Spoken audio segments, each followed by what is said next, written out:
Reliance industries का share पिछले कुछ दिनों से लगातार चर्चा में है। 11 जून को 52 वीक लो छूने के बाद अब शेयर में जबरदस्त रिकवरी देखने को मिल रही है और अब सबकी नजरें 19 जून को होने वाली रिलायंस इंडस्ट्रीज की एनुअल जनरल मीटिंग यानी एजीएम पर टिकी हुई है। सवाल यह है कि क्या एजीएम में जियो आईपीओ का ऐलान हो जाएगा और क्या न्यू एनर्जी बिजनेस पर बड़ा अपडेट मिलने वाला है। और एक और बड़ा सवाल कि आखिर मॉर्गन स्टैनली क्यों कह रहा है कि रिलायंस के शेयर में अब भी 38% का अपसाइड बाकी है। इन सभी सवाल के ऊपर ये रिपोर्ट इस वीडियो में हम लेकर के आए हैं, जिसमें हम डिटेल में आपको एक के बाद एक स्टॉक की फेयर प्राइस वैल्यू बताएंगे और साथ ही ब्रोकरेज का जो अनुमान है वो भी समझाएंगे। तो देखिए, रिलायंस इंडस्ट्रीज के स्टॉक की अगर बात करें तो 16 जून को करीब 2% चढ़कर यह स्टॉक 1333 रुपए के स्तर तक पहुंचा था। अब 17 जून को भी स्टॉक इसी भाव के आसपास खुला, यानी शुरुआती ट्रेड इसी कीमत पर हो रही थी। अब स्टॉक इसी भाव के आसपास तो खुला है, लेकिन पिछला अगर इसका ट्रेंड आप देखेंगे तो दिलचस्प बात सामने आएगी कि 11 जून 2026 को इस स्टॉक ने 52 वीक लो बनाया था और 1253 रुपए के आसपास बनाया था। यानी सिर्फ कुछ ही दिनों में शेयर में लगभग 6% की रिकवरी देखने को मिली है। इस तेजी की वजह से कंपनी के मार्केट कैप में 1 लाख करोड़ रुपए से ज्यादा की बढ़ोतरी हो चुकी है। फिलहाल रिलायंस इंडस्ट्रीज का कुल मार्केट कैप 18 लाख करोड़ रुपए से भी ज्यादा है। अब पिछले एक महीने की परफॉर्मेंस पर आते हैं। देखिए, एक महीने में रिलायंस ने निफ्टी 50 से थोड़ा कमजोर प्रदर्शन किया है। अगर पिछले एक महीने के रिटर्न की बात करें तो रिलायंस ने 0.5% से 2% के आसपास के बीच का नेगेटिव रिटर्न दिया है, जबकि निफ्टी में 1% से लेकर 1.5% तक की बढ़त देखी गई है। पिछले एक हफ्ते के रिटर्न के ऊपर अगर नजर डालें तो रिलायंस ने बेहतर रिकवरी दिखाई है। 4.5% से 5.5% तक का रिटर्न आया है पॉजिटिव, जबकि निफ्टी ने करीब 3.2% तक का रिटर्न दिया। अगर YTD के लिहाज से देखें, यानी कि अब तक के रिटर्न के लिहाज से देखें इस साल, तो रिलायंस ने लगभग 15 से 16% की गिरावट दिखाई है, जबकि निफ्टी के मुकाबले कम डाउनसाइड में जरूर रहा है ये। यानी शॉर्ट टर्म में रिलायंस ने निफ्टी से अंडर परफॉर्म किया, लेकिन हालिया रिकवरी में उसने निफ्टी को भी पीछे छोड़ दिया है। और अब रिलायंस इंडस्ट्रीज पर ग्लोबल ब्रोकरेज मॉर्गन स्टैनली ने अपना व्यू दिया। ब्रोकरेज ने शेयर पर ओवरवेट की रेटिंग बरकरार रखी है। मॉर्गन स्टैनली ने शेयर के लिए 1803 रुपए का टारगेट प्राइस दिया है। अगर मौजूदा स्तर के हिसाब से देखा जाए, यानी 1333 रुपए के आसपास से देखें, तो ये लगभग 38% का पॉसिबल अपसाइड है, 38% का पॉसिबल अपसाइड। मॉर्गन स्टैनली का मानना है कि रिलायंस के कई बिजनेस सेगमेंट आने वाले सालों में मजबूत ग्रोथ देने की कैपेबिलिटी रखते हैं। सबसे पहले एक एक सेगमेंट को समझने की कोशिश करते हैं। मॉर्गन स्टैनली क्या कह रहा है वो भी समझते हैं। ऑयल टू केमिकल यानी O2C बिजनेस पर क्या कहा है मॉर्गन स्टैनली ने, देख लीजिए।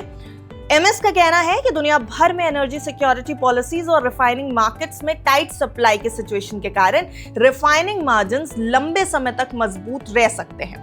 हालांकि लॉजिस्टिक कॉस्ट बढ़ी है, लेकिन फिर भी रिलायंस के ऑयल टू केमिकल्स यानी O2C बिजनेस को फायदा मिलने की उम्मीद साफ दिखाई दे रही है। अब ब्रोकरेज की माने तो रिलायंस की सबसे बड़ी ताकत यहाँ पर है हैवी क्रूड ऑयल प्रोसेस करने की कैपेबिलिटी, सार क्रूड को एफिशिएंटली इस्तेमाल करने की क्षमता और सस्ते फीड स्टॉक तक पहुंच। दुनिया के सबसे डाइवर्सिफाइड क्रूड सोर्सिंग पोर्टफोलियोज में से एक नजर आ रहा है मॉर्गन स्टैनली को ये। यही वजह है कि कंपनी अपने कॉम्पिटिटर्स की तुलना में बेहतर सिचुएशन में भी दिखाई दे रही है। अब आते हैं केमिकल बिजनेस पर। यहाँ पर रिकवरी दिखाई दे रही है। मॉर्गन स्टैनली का मानना है कि केमिकल साइकिल में सुधार शुरू हो चुका है।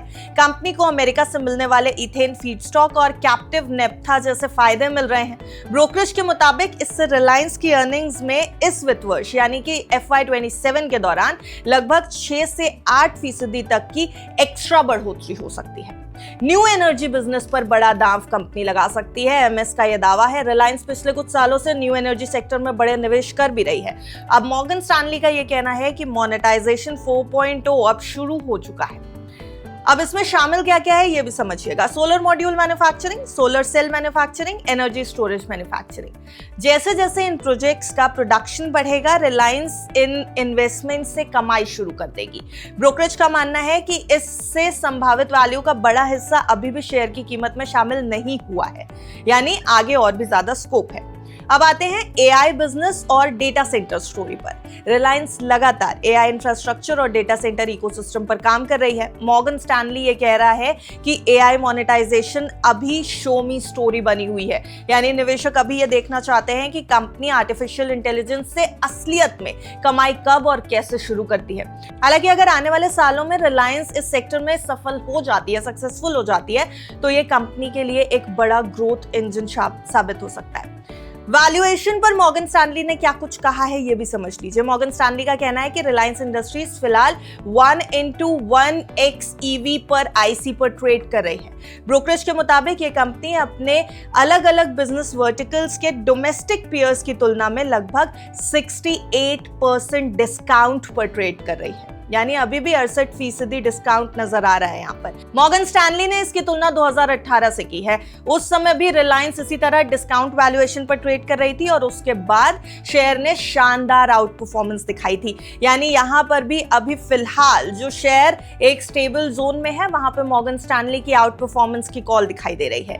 एजीएम 2026 इतना इंपॉर्टेंट क्यों है, ये भी एक बड़ा सवाल है, क्योंकि मॉर्गन स्टैनली रिलायंस इंडस्ट्रीज पर अगर एजीएम से पहले कवरेज दे रहा है तो एजीएम में कुछ बड़े अनाउंसमेंट्स हो सकते हैं। रिलायंस इंडस्ट्रीज की 49th एनुअल जनरल मीटिंग 19 जून 2026 को होने जा रही है। ये एजीएम वीडियो कॉन्फ्रेंसिंग और ऑडियो विजुअल मोड के जरिए होने वाली है और हर साल की तरह इस बार भी निवेशकों को कई बड़े अनाउंसमेंट्स की उम्मीद है।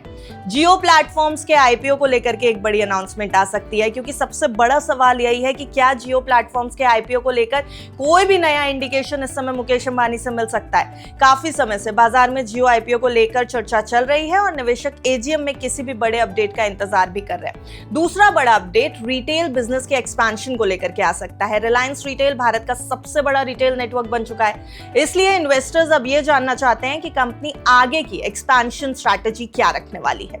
तीसरा बड़ा अपडेट न्यू एनर्जी प्रोग्रेस को लेकर के है। Solar, green hydrogen, battery storage और रिन्यूएबल एनर्जी प्रोजेक्ट्स की ग्रोथ पर अपडेट सबसे इंपॉर्टेंट बात में शामिल हो सकता है। एआई और डिजिटल ग्रोथ को लेकर के भी अनाउंसमेंट हो सकती है। जियो, एआई इंफ्रास्ट्रक्चर, क्लाउड सर्विस और डेटा सेंटर इन्वेस्टर्स पर भी बाजार की खास नजर रहने वाली है।